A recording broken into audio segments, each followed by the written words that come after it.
Hey guys, Danny Johnson here, and today we're going to be removing the alternator on our Toyota Camry.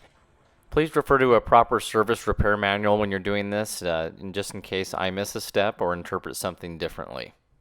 So to begin, we want to make sure we take our 10mm socket and remove the negative battery terminal. So you'll loosen up this side, remove the negative one first all the way. If you want to do the positive next, that's fine.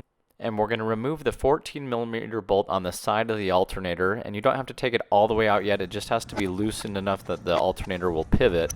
And now we're putting a 12mm socket on the tensioner bolt. So that's this one here, and as we rotate that counterclockwise, it will loosen this up. Once the alternator is getting a little bit more loose, then we'll take out the side mounting bracket on the lower side. So this bolt here, another 12mm bolt, trying to get you a good angle here. This one that's sticking out here, that's the one that we want to take out next, so we can remove that 12mm bolt and then the top 14mm bolt, and you'll see the alternator will loosen up. We're going to pinch on the connector here for the alternator plug, and there's usually a weather cap over this part, so you may have to remove that first by prying up on it. We're going to remove the nut on the top, I think it was a 10mm, and remove the electrical connection here on the alternator. And again, pinching, make sure you pinch it first to get it off. Now we can pull this electrical connector off. So now we can continue to remove that 12mm bolt on the side, the 14mm bolt on the top right here, and the alternator should not have a lot of tension on it now with the belt because we've loosened the tensioner. So we'll be able to remove the belt, and with the belt removed, we can now pull the alternator out, and I found it easiest just to pull it underneath that radiator hose there. So that gives us plenty of room, and this is what this assembly looks like. Again, you have the longer bolt I'm holding is the tensioner going up and down, and then the one with the block on it is the side one. Okay, so now as we look at this, here's our 14mm bolt. We just put it back in place momentarily, and we're just looking at this tensioner one now. Notice this block where this bolt comes out, there's a channel behind it, and we want to make sure that when we're putting this back into place, it goes into that channel. So with our new alternator put in, we put the belt over it first. We put our 14mm bolt in the top, made sure our belt's at least looped over it.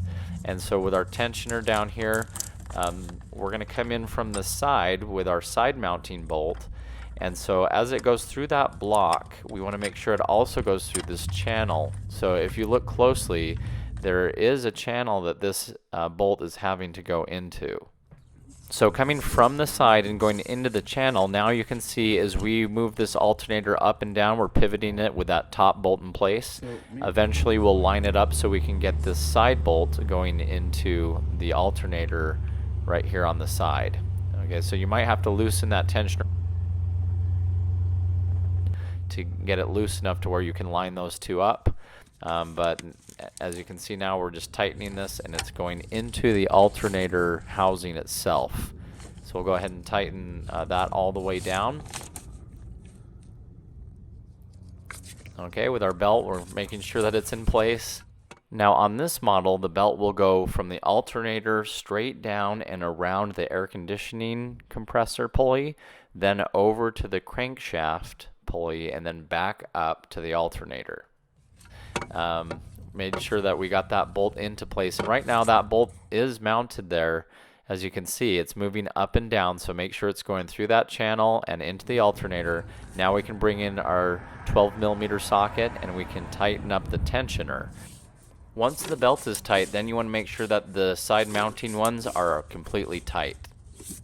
Now, a word of caution, if your belt is stretched, you don't want to over tighten this and bend the bracket, so you might need a new belt if it's not tightening up very easily. Okay, we're going to replace our electrical connector. We're going to put our other one on top here. It rotates until it goes into place, and then we put our, this one was a 10mm at least, this nut for the top. Now we can replace our negative battery cable. If you did remove the positive, make sure you put the positive on first, followed by the negative, and then we can tighten those down. Now we're good to go. So please check the video description. I have more videos like this, and if you're new to the channel, please feel free to subscribe. Thanks, guys.